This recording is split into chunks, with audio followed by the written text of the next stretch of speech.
Hola amigos, qué bueno que pudieron recibir este video. Con este tema partimos entonces la escuela Melquisedec y queremos comenzar con este tema porque es fundamental acerca del diseño, acerca de la semilla y el agua pura como diseño original. Y quiero que vayan conmigo a Génesis capítulo 5, versículo 1, y con esto vamos a partir con este versículo que es muy preciso para poder explicar lo que tiene que ver con este tema. Dice Génesis 5.1: este es el libro de las generaciones de Adán.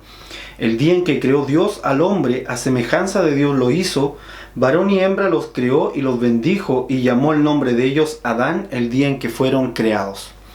Bueno, aquí vemos en este tema, que en este versículo, ¿verdad?, que habla de Adán como una sola persona. Dice el versículo 2, vuelvo a leer: varón y hembra los creó y los bendijo y llamó el nombre de ellos Adán. Entonces ellos se llamaban Adán. Ellos se llamaban Adán, ¿verdad? Y esto es importante que lo podamos rescatar porque es un diseño. El diseño de Adán es un diseño de Dios que, dicho de otra forma, podríamos decir humanidad. Los llamó humanidad, ¿sí? Adán es de una palabra que tiene que ver con polvo, que tiene que ver con tierra, y habla básicamente de cómo estamos compuestos nosotros. Entonces llamarles Adán está llamándole a una creación, le está dando un nombre. Voy a poner aquí humanidad, ¿sí? Humanidad, ok, ya se va entendiendo. Entonces este diseño de Adán tiene que ver con ambos dos que están juntos y logran formar un diseño. Dios crea al hombre primeramente, ¿verdad? Al género masculino lo crea, lo forma de barro, pero dentro de él estaba la mujer. O sea que Adán, el primer Adán que nosotros vemos, era hombre y mujer. La mujer estaba en su costado, todavía no era manifestada, no era mostrada al mismo hombre. Y vemos que después que Dios hace dormir a este Adán, saca de él a su mujer, ¿verdad?, a la varona, que es similar a él, que es varón, y ella le nombra varona. La saca de él, ¿verdad?, para luego volver a unirse y que sean una sola carne y puedan formar este diseño. Entonces este diseño tiene dos ámbitos que vamos a ir explicando ahora con mayor profundidad. Y uno es que el hombre, hay que poner al hombre, ¿verdad?, un hombre bien simpático. El hombre se le da la capacidad de ser semilla. Dios, cuando toma de su atributo y lo reparte en el hombre y la mujer, le da a cada uno una función para que juntos puedan entonces operar y ser este diseño. Y al hombre le da la posibilidad de ser semilla, ¿sí?, de transmitir genética, de transmitir ADN a través de la semilla. Y a la mujer, en este diseño Adán, vamos a hacer a la mujer aquí. Obviamente la mujer de Adán era más linda, pero bueno, no tenemos grandes dones de dibujo. Le da la capacidad de ser el agua.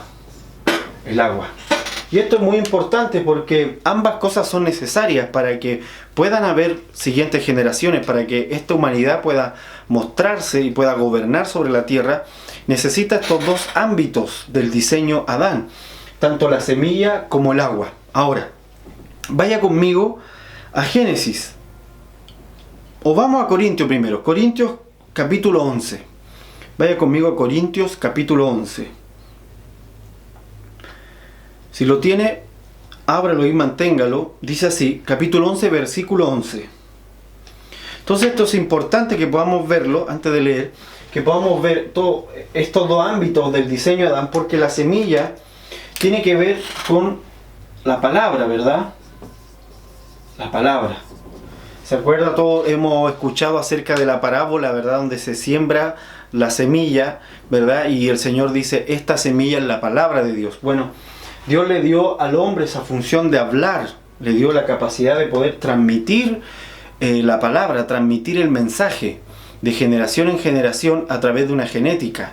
Aquí no estamos hablando de recursos ministeriales, no estamos hablando de que en este diseño había un recurso de poder que el hombre hablara. De hecho, las mujeres hablan más que los hombres y empiezan a hablar antes, desde muy pequeña. Se sabe estadísticamente que la mujer comienza a hablar desde mucho antes. Sino que aquí estamos hablando de palabras como la esencia de Dios, como la voz de Dios siendo transmitida. Esa voz está en la semilla y fue puesta en el hombre. Y en el caso del agua tiene que ver con el vientre, ¿verdad?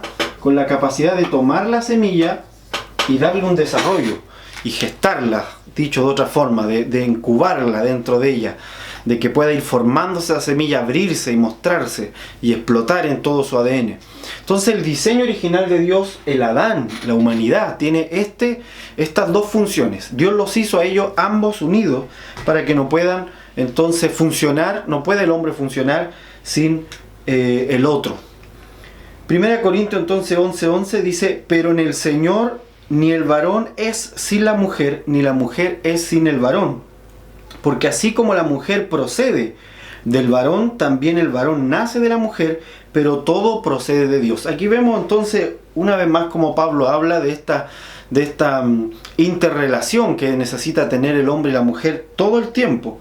Dice que en el Señor, fíjese, en el Señor, dentro del diseño original, dice: ni el varón es sin la mujer, porque es imposible que una semilla se geste sin el agua. Dice, ni la mujer sin el varón, porque así como la mujer procede del varón, por causa de la semilla, ¿verdad? Procede del varón, procede de un padre, todas las mujeres tienen un padre, a quienes atribuyen su genética. También el varón nace de la mujer, pero todo procede de Dios. O sea que este diseño de Adán obviamente salió de Dios. Cuando Dios sopló sobre Adán, sobre este cuerpo humano, sobre este cuerpo de polvo, sopla sobre él y pone ahí los dos espíritus. Vemos que Dios no sopla dos veces en Génesis, no sopla el espíritu de Adán y luego el espíritu de su mujer, sino que sopló una vez y en ese soplo iban ambos espíritus que entraron sobre este cuerpo de polvo, sobre este cuerpo formado, y entonces cuando este hombre se levanta, esta humanidad se levanta, dentro, en su costado, ya tiene todo el potencial que va a manifestarse después la mujer. Bueno, Dios le tiene que mostrar a este hombre que necesita un compañero y para eso le trae a todos los animales que él le va poniendo nombre y también se va dando cuenta que él es el único que está solo. O no está en par, no está en pareja, no tiene a alguien parejo como el resto de los animales. Así que Dios mismo, luego de esto lo hace dormir, dice la Escritura, y sale la mujer y ahí le muestra todo el diseño original de esta humanidad. Ahora, vaya conmigo. Ahora es interesante esto porque nosotros siempre vemos el ámbito familiar como algo solo de la casa, ¿verdad? La buena relación entre el esposo y la esposa. Pero según Dios, este diseño original no solo tiene que ver con el ámbito de una casa, tiene que ver con el ámbito de todo el universo y cómo Dios creó todas las cosas. Amén. Vaya conmigo a Génesis. Volvamos a Génesis 1:28. ¿Qué tiene que ver esto con Melquisedec? Y ahí vamos a ir avanzando y lo va a ir entendiendo. Porque el sacerdocio de Melquisedec es el sacerdocio primario, es el sacerdocio primogénito, es el real sacerdocio, es un sacerdocio distinto y es imposible entenderlo sin comprender dónde fue que se perdió. ¿Por qué tuvo que venir Melquisedec? Obviamente porque se había perdido ese diseño. Ahora, ¿dónde fue que se perdió? Es lo que vamos a entender con esta primera enseñanza. Génesis 1:28. Dice: y los bendijo Dios y les dijo: fructificad y multiplicaos. Fíjense, les da la orden, ¿verdad? Fructifiquen y multiplíquense. ¿Cómo se puede fructificar y multiplicarse si no es estando ambos juntos? El agua y la semilla, al estar juntos, pueden multiplicarse y fructificar. Dice: llenad la tierra y sojuzgadla, y señoread en los peces del mar, en las aves de los cielos y en todas las bestias que se mueven sobre la tierra. Esto es interesante porque Dios le está hablando de gobernar sobre todas las cosas. Pero antes de gobernar, o mejor dicho, un requisito para gobernar, es que la semilla y el agua estén juntas. Es que el diseño original esté intacto. ¿Sí? El agua, el vientre, la semilla, que es una voz, una palabra, estén juntos y estén intactos para poder multiplicar, sojuzgar la tierra. Así que en este diseño el diablo ve que hay algo tremendo y intenta destruirlo, intenta separar, intenta contaminar. Y lo que hace es ir directamente a la mujer, porque la mujer representa el agua. Y el agua tiene la capacidad de abrir la semilla y de tocarla. Así que el agua tiene que ver con ese vientre, y contaminar el vientre es la mejor táctica del infierno. Cuando el diablo va sobre la mujer, va precisamente directo o en contra de ella, básicamente porque ella representa el vientre. Y el diablo quiere corromper el vientre. Mire, Génesis, el mismo capítulo 1, pero ahora el versículo 2. Y se va a entender un poco mejor cómo esto es un diseño de gobierno. Dice así, capítulo 1, versículo 2. El agua, dice, y la tierra estaba desordenada y vacía, y las tinieblas estaban sobre la faz del abismo, y el Espíritu de Dios se movía, aquí la palabra se incubaba, ¿verdad?, sobre la faz de las aguas. Es decir, que hay un vientre. El agua, o mejor dicho, el vientre de la mujer que todos conocemos, ¿verdad?, que estudiamos en el colegio, incluso para entender cómo el hombre nace, es una representación del agua que es Dios mismo, el agua viva. El agua viva donde todo fue creado, que está aquí en Génesis. Esa agua que estaba ahí y el Espíritu se movía sobre esas aguas. Cuando habla de que había un abismo, no es el abismo del infierno, porque el infierno aún no era establecido, no había tierra, así que no podía establecerse ni el infierno ni el Hades, sino que está hablando de un abismo, de una separación, ¿verdad?, en cuanto a la presencia de Dios, en cuanto a estar frente a Dios. Entonces, y dice que el Espíritu de Dios se movía sobre la faz de las aguas, o sea que el Espíritu estaba continuamente moviéndose sobre este vientre, porque se iba a producir una creación. Y ese diseño, ¿verdad?, cuando Dios ya habla sobre las aguas, es porque está soltando su palabra sobre las aguas y dice, sea la luz, habla la palabra sobre las aguas y empieza a crear todo lo que hoy conocemos como el mundo existente, ¿verdad?, o la tierra, o el universo, la creación tangible. Mire, Lucas 8:11.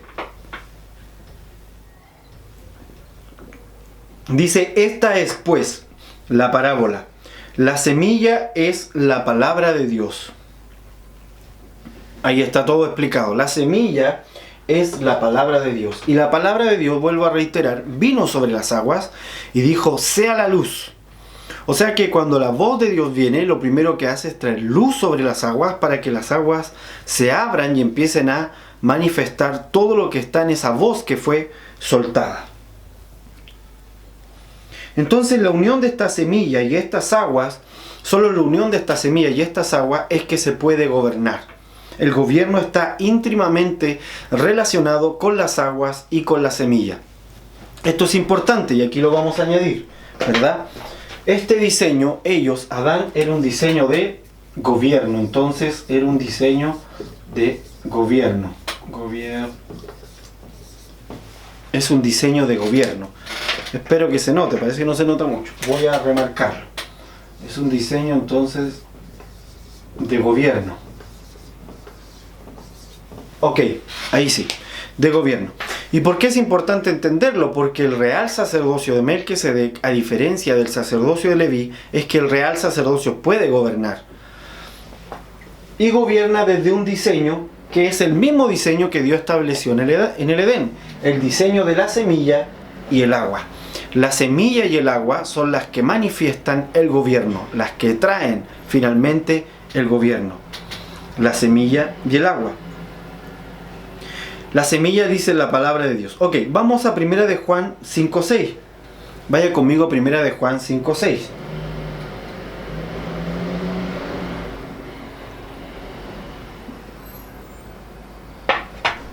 ¿Lo tiene? Dice así. 1 de Juan 5:6. Este es Jesucristo que vino mediante agua y sangre.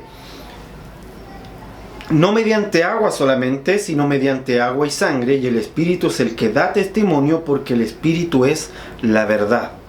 Esto es importante porque está diciendo que no es solamente agua con la que vino Jesucristo. Cuando habla de que no vino solo por agua, está diciendo que el agua representa a un ser que ha nacido. El agua, vuelvo a decir, es para hacer nacer. Y en el caso de Dios, Dios nunca ha nacido, por lo tanto Él manifiesta el agua, suelta el agua, pero Él no procede del agua. Porque el agua, para proceder del agua, hay que haber nacido. Todos recordamos, ¿verdad?, la conversación de Nicodemo y Jesús.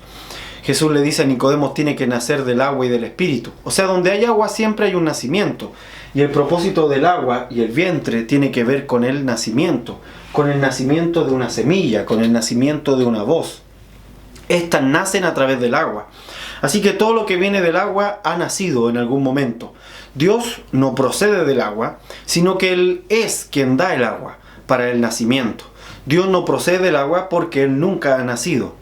Pero Jesucristo dice que vino a la tierra y se encarnó. Y por lo tanto vino del agua. O sea, Él decidió nacer por primera vez. Él nunca fue creado, Él no tiene un principio porque Él es el principio, Él produjo el principio. Él lo dio a luz el principio. Así que cuando dice que vino por agua, es importante que entendamos que ese venir por agua tiene relación con haber nacido. Dice, pero no solamente por agua, sino también por sangre. Y cuando habla de la sangre, está diciendo que Él traía una genética, que Él traía una semilla, que no es la de la tierra, sino que es la del cielo. Luego dice, y el Espíritu es el que da testimonio, porque el Espíritu es la verdad. Porque tres son los que dan testimonio en el cielo, el Padre, el Verbo y el Espíritu Santo, y estos tres son uno. Y tres son los que dan testimonio en la tierra, el Espíritu, el agua y la sangre, y estos tres concuerdan. Vamos a tener un tema solo para hablar de estas tres cosas. Ahora lo que quiero que comprendamos es que cuando Él vino de agua, ¿verdad?, y vino de sangre, es porque traía una genética. Es porque decidió portar una genética, tanto la del hombre para poder representar al hombre, para poder pararse frente al Padre como un hombre y decir, Señor, perdona al hombre, para poder pagar nuestros pecados como hombre, ¿sí? Pero también vino del agua para poder representar el cielo frente a los hombres y ser la imagen de Dios, tangible, perfecta, visible para nosotros. Amén. Entonces esto es importante. Ahora, vaya conmigo a Juan 19:34. Juan 19:34.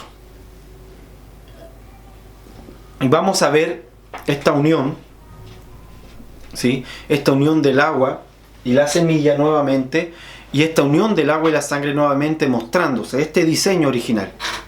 Dice en Juan, pero uno de los soldados, Juan 19:34, este es el Evangelio, pero uno de los soldados le abrió el costado con una lanza y al instante salió sangre y agua.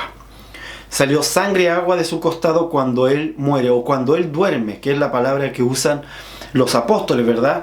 Al igual que Adán, Jesús duerme para que de Él salga la iglesia. Como Adán duerme, el primer Adán durmió y de su costado salió su mujer.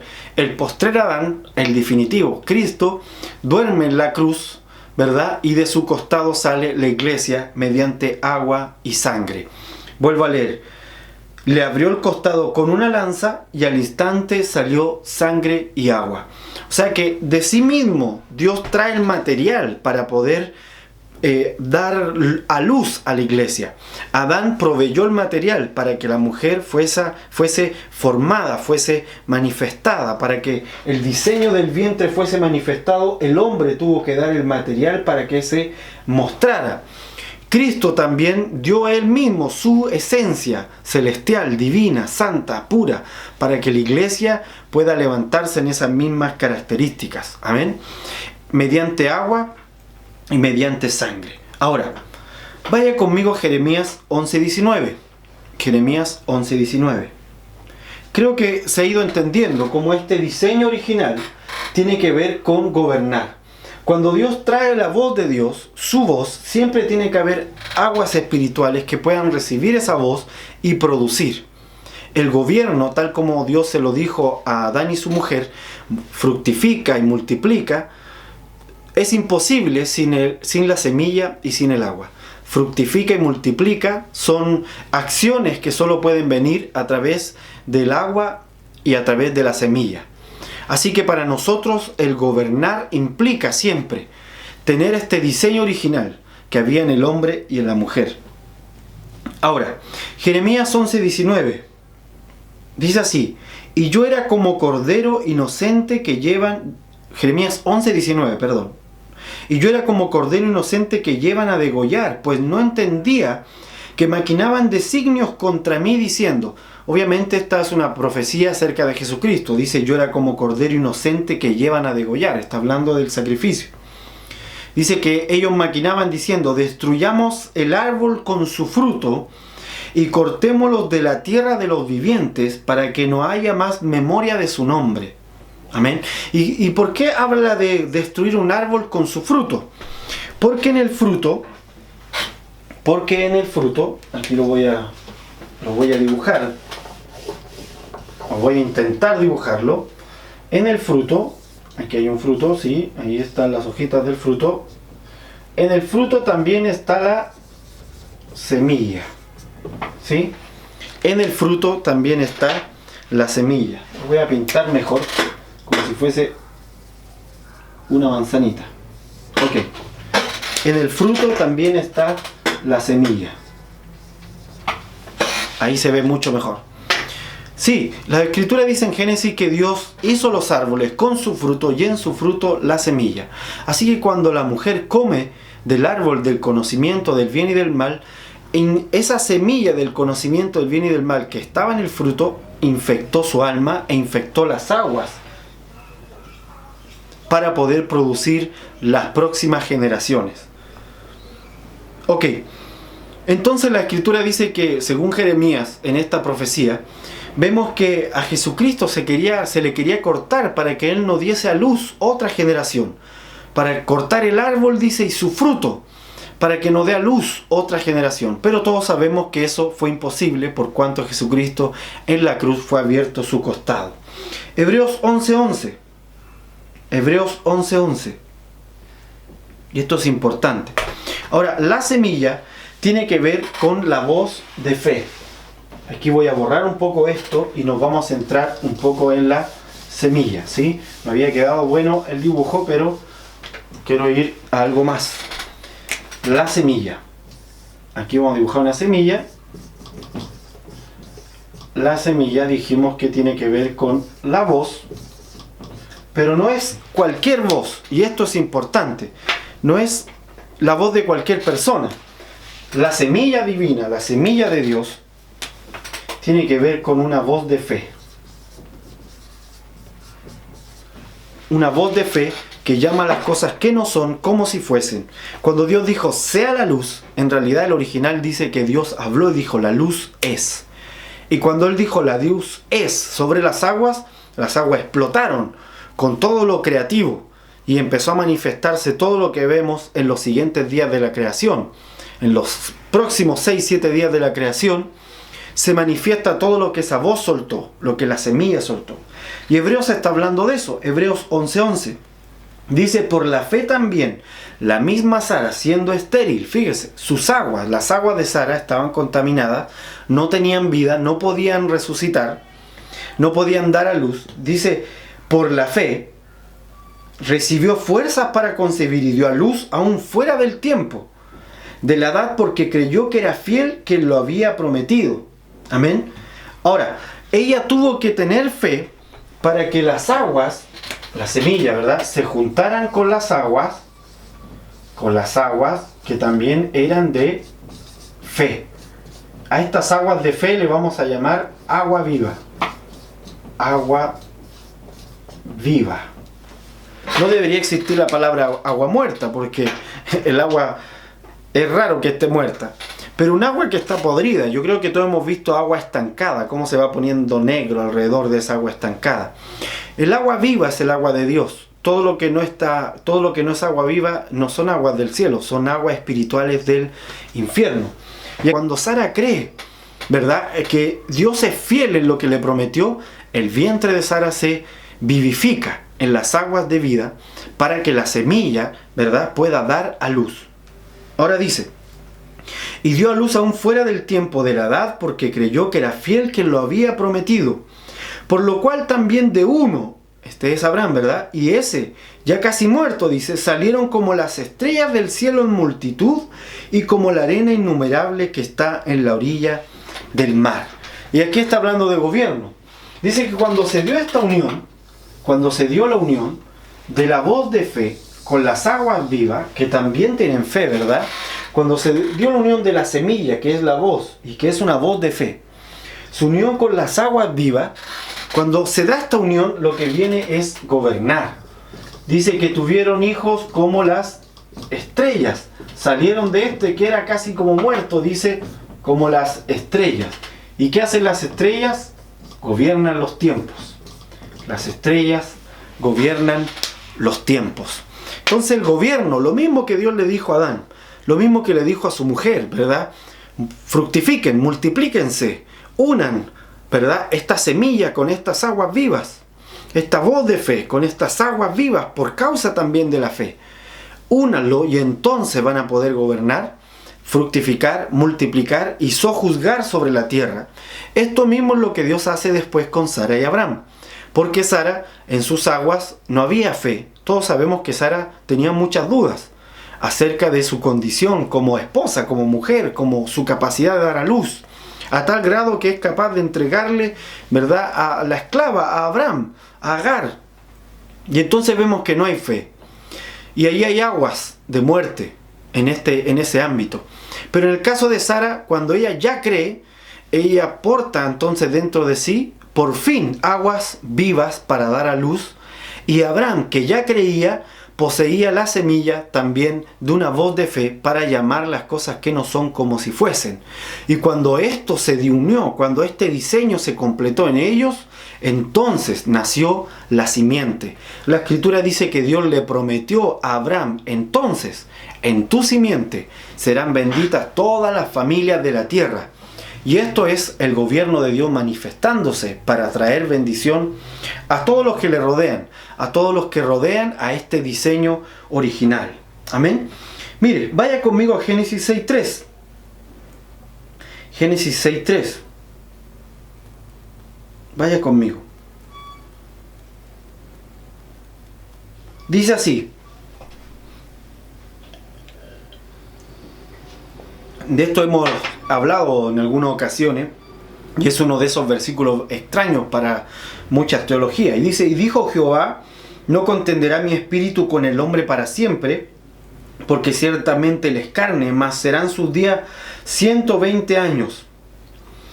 120 años tiene que ver con que Dios le pone un límite al hombre en los tiempos después de Adán, cuando estaba tanta corrupción. Dice que los hombres, las hijas de los hombres se unieron a los espíritus caídos y entonces empezaron a nacer híbridos. Es decir, que las aguas ya no estaban vivas, estaban completamente contaminadas y estaban recibiendo una simiente, una genética totalmente distinta a la que Dios quería, y entonces Dios pone un límite y les dice, ustedes van a vivir solo 120 años, no quiero que se multipliquen más, porque tienen un agua que está muerta, un agua contaminada y una semilla contaminada. Y esta es la causa por la cual Dios dice solo 120 años. Vaya conmigo a Génesis 2.16. Génesis 2.16. Este versículo es importante para poder entender entonces cómo fue que se quebró esta realidad, ¿verdad? Aquí es donde Dios está tratando con Abraham y con Sara restituir, reconstruir todo aquello que se había destruido. Pero sabemos que en la caída se perdió lo original, se perdió esta unión, este diseño poderoso.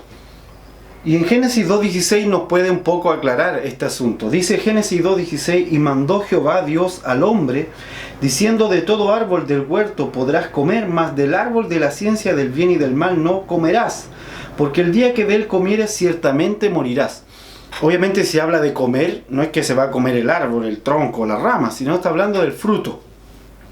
Luego lo explica obviamente más adelante, porque la mujer lo que hace es tomar el fruto y comerlo. Ese tomar el fruto no es solo, vuelvo a repetir, comer el fruto, sino que la semilla entre en ella. Y al ella tomar la semilla, lo que está haciendo es generar una separación entre el agua y la semilla, porque está tomando la semilla para sí.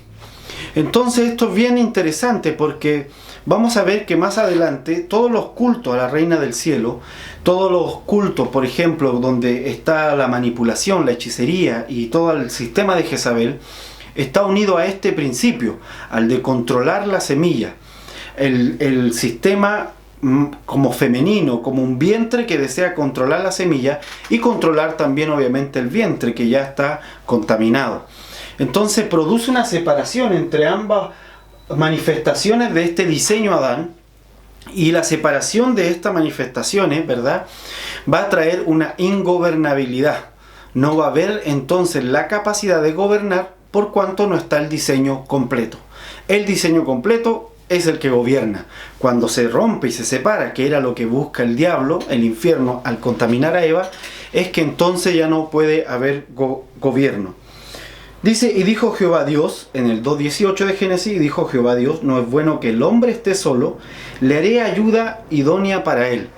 Fíjese que se lo dice, o Dios dice, no es bueno que el hombre esté solo, y con eso establece la necesidad del diseño completo, de manifestar el diseño completo. Lo hace después de darle la orden al hombre de no comer del árbol. O sea, te voy a mostrar, le dice al hombre, voy a entonces mostrarle a este hombre la otra parte de su diseño, pero antes tiene que saber que no pueden separarse, porque si ella busca la semilla por sí sola y él busca el agua por sí solo, hay una separación. Ambos tienen una función que debe ocurrir juntos, estar trabajando juntos para que eso ocurra. Cuando se separa, entonces las aguas pierden la fe y se vuelven aguas de muerte, ya no son aguas vivas, y la semilla pierde la voz de Dios y se vuelve una voz seca, una voz de muerte, una voz de incredulidad. Y entonces se rompe el diseño original. Ahora, ¿qué tiene que ver esto? Y yo sé que se lo han preguntado, con Melquisedec. Y ahora vamos a entender un poquito más qué tiene que ver. Vaya conmigo a Salmos 45:4. Salmos 45:4. Y aquí voy a añadir algo más a esto del diseño. Y es que la semilla tiene que ver con la función del rey, porque el rey opera mediante la voz. Y las aguas tienen que ver con el sacerdocio,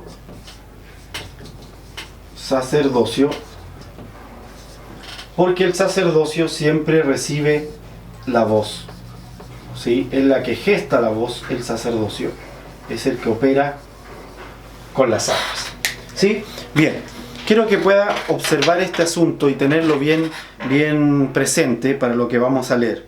Salmos 45:4 dice, en tu gloria sé prosperado, cabalga sobre palabra de verdad, de humildad y de justicia. O sea, la palabra de verdad, de humildad y de justicia es donde cabalga. ¿Quién? Dice, y tu diestra te enseñará cosas terribles, tus saetas agudas con que caerán pueblos debajo de ti, penetrarán en el corazón de los enemigos del rey. Está hablando del rey. Y dice que el rey cabalga, se mueve, opera a través de palabras, dice, de justicia, de verdad y de humildad. O sea, es la voz, el potencial del rey. El rey, por ejemplo, decreta, el rey, por ejemplo, emite un edicto, y todo tiene que ver con la voz, con la capacidad de la voz. Así que el rey opera mediante la voz, y el sacerdocio opera recibiendo una voz y desarrollándola a mayor profundidad. Vaya conmigo a Génesis 35:2. El oír la voz tiene que ver, o el recibir la voz tiene que ver con el sacerdocio. Fíjese aquí, dice Génesis 35:2. Dice, entonces Jacob dijo a su familia y a todos los que con él estaban, quitad los dioses ajenos que hay entre vosotros y limpiaos, y mudad vuestros vestidos. Y levantémonos y subamos a Betel, y haré allí altar al Dios que me respondió en el día de mi angustia, y ha estado conmigo en el camino que he andado. Así dieron a Jacob todos los dioses ajenos que había en poder de ellos, y los zarcillos que estaban en sus orejas, y Jacob los escondió debajo de una encina que estaba junto a Siquem. ¿Por qué es que Jacob, al pedir los dioses, la gente le da los ídolos, pero también le da los zarcillos, le da los aros? Porque se entendía, o el sacerdocio antes, comúnmente usaban algo en sus orejas, porque ellos eran los que consagraban la función de poder recibir la voz. esa función de recibir la palabra de Dios, o de un Dios, en este caso un Dios falso o un ídolo, se consagraba entonces la oreja. El sacerdocio tiene que ver con recibir la voz. Y en esa recepción de la voz, desarrollar esta voz. Miren, vaya conmigo y con esto va quedando más claro. Vaya conmigo a Éxodo 29:20. Éxodo 29:20. Y esto es cuando Aarón está con todo Israel. Israel tiene miedo porque Moisés no baja del monte y quieren construir un ídolo, un dios para poder adorar. Y Aarón les dice: y matarás el carnero y tomarás de su sangre. Los llevé a otro versículo, los llevé a cuando consagran a los sacerdotes. Bueno, el asunto es que antes de leer este versículo, cuando Aarón efectivamente va a construir este ídolo, le pide también los zarcillos a la gente, los zarcillos de oro, para poder construir un ídolo. Todo es un ámbito simbólico que tiene que ver con el sacerdocio. Ahora, Éxodo 29:20 dice: y matarás al carnero y tomarás de su sangre y la pondrás sobre el lóbulo de la oreja derecha de Aarón. Fíjese, Moisés, para poder consagrar a Aarón, tiene que matar al carnero, tomar la sangre y untarla sobre su oreja. ¿Por qué? Porque el sacerdocio es quien recibe la voz, como lo hace el vientre al recibir la semilla, al recibir la genética. El vientre toma la genética y la desarrolla. Asimismo, el sacerdote oye la voz para poder desarrollarla. Dice: y matarás el carnero y tomarás de su sangre y la pondrás sobre el lóbulo de la oreja derecha de Aarón, sobre el lóbulo de la oreja de sus hijos, sobre el dedo pulgar con las manos derechas de ellos, eso ya tiene que ver con ministrar el dedo pulgar, y sobre el dedo pulgar de los pies derechos de ellos, eso tiene que ver con ir en los caminos de Dios. Y rociará la sangre sobre el altar alrededor. Esto es bien potente porque, vuelvo a decir, hay dos funciones aquí que estamos viendo. Una, voy a borrar un poco todo esto para poder volver a escribir. Tiene que ver con el gobierno, no se olviden. Una es la función del rey y otra es la función del sacerdote. Del sacerdote. Así que ambas funciones están separadas. Lo vemos aquí. Están separadas. En el caso de Israel, el sacerdocio lo adopta Leví y el rey lo adopta Judá. Amén. La profecía para Leví era poder ser sacerdote. Fue la herencia que Dios le da a Leví, es que ellos se ocupen del sacerdocio.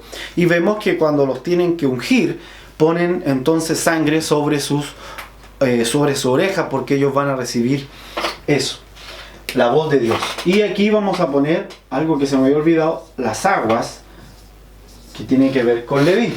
¿Se acuerdan que Moisés, que era de Leví, fue tomado de las aguas? ¿Se acuerdan que Moisés, que era de Leví, abrió las aguas? Y al mismo tiempo, los levitas iban delante cuando se abrió el Jordán. Los levitas iban adelante porque ellos tenían autoridad sobre las aguas, siempre y cuando la presencia de Dios estuviera en ellos. Así que vamos a ver muchos levitas manifestando este asunto del agua y del vientre. Y en Judá no cabe duda que la realeza estaba sobre Judá. Jacob profetiza sobre Judá que el legislador nunca iba a salir de sus pies. El legislador, el que habla, el que decreta, el que establece a través de la voz, ese es el legislador. Nunca iba a salir de Judá. Y vemos que el rey, el primer rey de Israel, es Saúl, de la tribu de Benjamín, y su reinado no perduró, básicamente porque no tenía la genética, no tenía la profecía sobre su linaje para poder ser rey. Y obviamente no estaba inclinado a la realeza. Mi percepción personal es que Israel se apuró y ungieron un rey antes de tiempo. El rey tenía que madurar y crecer, y ese iba a ser David, el original, el rey original para Israel, que Dios había escogido, porque era de la tribu de Judá y porque Dios iba a establecer a través de David la genealogía, ¿verdad?, que todos conocemos, que llega hasta Jesucristo. Pero lo que nos interesa ahora es ver cómo está la división. Esta división se produjo en el Edén, cuando la mujer come la semilla y cae y se separa el hombre de la mujer, ¿verdad?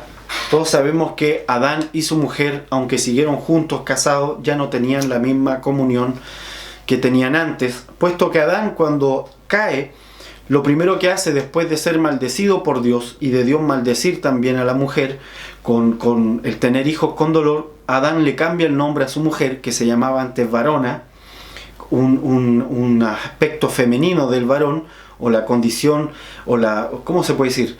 El encaje femenino que necesita el varón, le cambia el nombre y le pone Eva.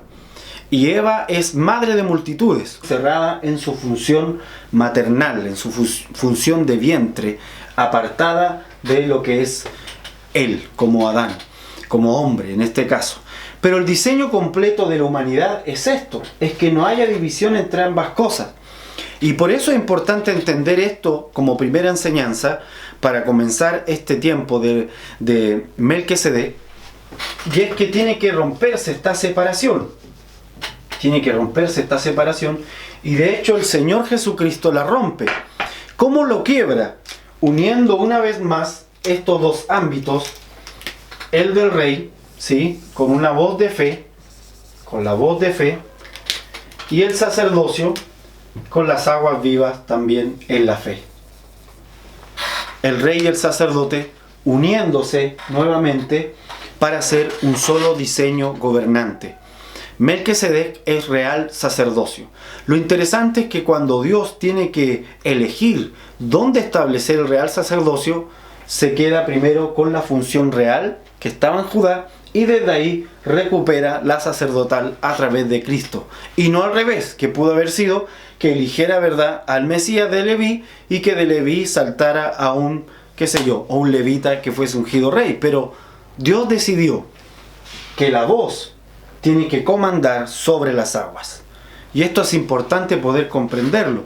Y es importante también aplicarlo a nuestras vidas, a nuestros matrimonios. Es importante que un ministerio que quiera conocer el real sacerdocio según el orden de Melquisedec se restaure matrimonialmente. Porque el diseño original es hombre y mujer juntos, ministrando al Señor. Así que es difícil poder entender toda la dimensión del real sacerdocio si no he entrado al entendimiento de la unión de ambos diseños. Amén. El real, que es la capacidad de gobernar por la voz, y el sacerdocio, que es la capacidad de tomar esa voz y desarrollarla y explotarla a su máximo potencial. Ahora, no quiero alargarme mucho en esta enseñanza porque quiero que pueda masticar todo lo que hemos hablado. Pero antes que eso, vamos juntos a Génesis 14:17. Génesis 14:17. Y leamos esto, que es muy interesante. Dice, este es el encuentro de Abraham con Melquisedec. Fíjese que Abraham, vuelvo a decir, él sí tenía la fe para que sus palabras salieran con fe. Pero su esposa no tenía aún la fe. De hecho, cuando Dios va a visitar a Abraham con los ángeles, ¿se acuerda?, que comen juntos, incluso Dios va por Sara, porque Abraham ya creía en que iba a tener un hijo, pero Sara no. Así que Dios tiene que descender a comer con ellos y hablar directamente a Sara para imprimir fe en sus aguas y vivificarla, que es lo que leímos en hebreo hace un momento. Génesis 14:17 dice, cuando volvía de la derrota de Kedorlaomer y de los reyes que con él estaban, salió el rey de Sodoma a recibirlo al valle de Sabe, que es el valle del rey. ¿Por qué salió al valle del rey a recibirlo el rey de Sodoma? Porque pudo identificar en Abraham una unción real. Pudo ver que Abraham con su voz gobernaba. De hecho, tenía un ejército de 300 gente que todos ellos trabajaban para Abraham. O sea, Abraham no era una persona que no tuviese influencia, era una persona que se movía en una dimensión real de rey. Y en el valle del rey, el rey de Sodoma lo estaba esperando para poder hablar con él. Pero vemos que Melquisedec se adelanta y dice, entonces Melquisedec, rey de Salem y sacerdote del Dios Altísimo, sacó pan y vino. Se acercó a Abraham y le dio pan y le dio vino. Con esa ministración que hace con el pan y el vino, entra donde Abraham y ministra sobre él algo totalmente diferente. Dice, y le bendijo diciendo, bendito sea Abraham del Dios Altísimo, creador de los cielos y de la tierra, y bendito sea el Dios Altísimo que entregó tus enemigos en tu mano y le dio a Abraham los diezmos de todo. Y aquí es muy importante entender esto. Si Melquisedec nos hubiese adelantado al consejo del rey de Sodoma, porque vemos más abajo que el rey de Sodoma en el 21, lea conmigo, entonces el rey de Sodoma dijo a Abraham, dame las personas y toma para ti los bienes. Abraham venía de haber conversado con Melquisedec. No sabemos lo que hablaron, pero Melquisedec le dio de comer, le dio la cena, le dio la sangre, le dio la carne del Hijo de Dios, le dio la ministración que Abraham necesitaba, y algo se despertó en Abraham. De hecho, Abraham dice que diezmó a Melquisedec. Y es interesante porque mucha gente quiere comprender el sacerdocio de Melquisedec, pero hay gente que al mismo tiempo no quiere dar cosas, como Abraham, que se decide a diezmar después de encontrarse con Melquisedec. Lo que quiero llegar es que Abraham, cuando diezma, aun cuando lo hace, dice que lo hace por sus generaciones. Hebreos dice que Leví diezmó en Abraham. O sea que Abraham había diezmado por Leví antes de la fundación del mundo, antes de la fundación de todas las cosas. Abraham pudo ver ese ámbito de todo el plan de Dios y entonces diezmar por las próximas generaciones que vendrían y así salvaguardar a la tribu que sería el sacerdocio. Abraham tenía la unción del rey, pero no tenía la unción del sacerdote todavía en su esplendor. ¿Cuándo Abraham pudo tener esa unción? Cuando Sara, su esposa, cree y da a luz un hijo. Abraham entra en otra dimensión de real sacerdocio. Abraham puede venir sobre él ese manto de Melquisedec. Estaba en Abraham, por eso Dios lo escogió como el padre de Israel. Ok, pero no me quiero desviar de esta otra parte. Después de que Melquisedec se encuentra con Abraham, se acerca al rey de Sodoma y le ofrece, ¿verdad?, un acuerdo. Le dice el rey de Sodoma a Abraham, dame las personas y toma para ti los bienes.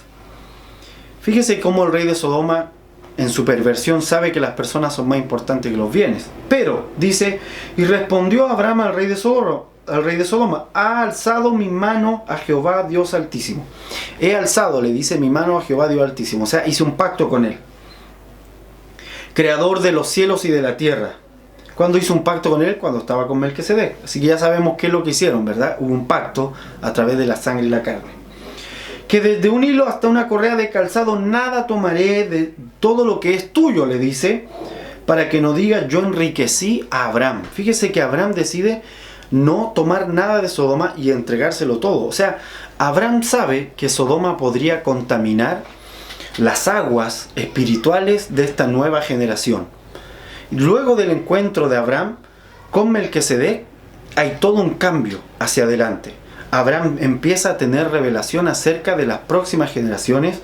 Abraham empieza a desear tener un hijo. Abraham, luego de ese encuentro con Melquisedec, más adelante vemos bien el juicio a Sodoma y a Gomorra. Y ese juicio es anterior incluso que el nacimiento de Isaac. ¿Por qué? Porque para Dios traer a Isaac, que era la manifestación de esta nueva simiente, Dios tiene que enjuiciar todas las aguas corruptas que están alrededor del lugar donde está Abraham, y esas aguas corruptas estaban en Sodoma y Gomorra. Los próximos temas vamos a poder profundizar en todo esto. Por ahora quiero que quede con esta idea principal. El diseño original es la simiente y las aguas unidas, juntas, que estaba en el hombre y la mujer, para fructificar, para multiplicarse y sojuzgar. Ese diseño original fue dividido, ¿sí?, por causa de la caída. Y se originaron sistemas para controlar la semilla y los vientres. Y esos sistemas los conocemos hoy como la reina del cielo y como sistemas de religión, ¿sí? Pero más adelante vemos que Dios empieza su plan para redimir la semilla y para redimir de nuevo las aguas o el vientre. Y parte con Abraham, presentándole a Melquisedec, y Melquisedec ministra sobre Abraham y él empieza a tener otro entendimiento.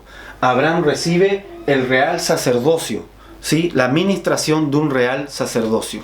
Luego vemos en Cristo que él vuelve a venir, ¿verdad? Cristo viene, se manifiesta, mejor dicho, y vuelve a representar una vez más a Melquisedec, porque él es un sacerdote, según el orden de Melquisedec, capaz de unir estas dos dimensiones, la del rey y la del sacerdote.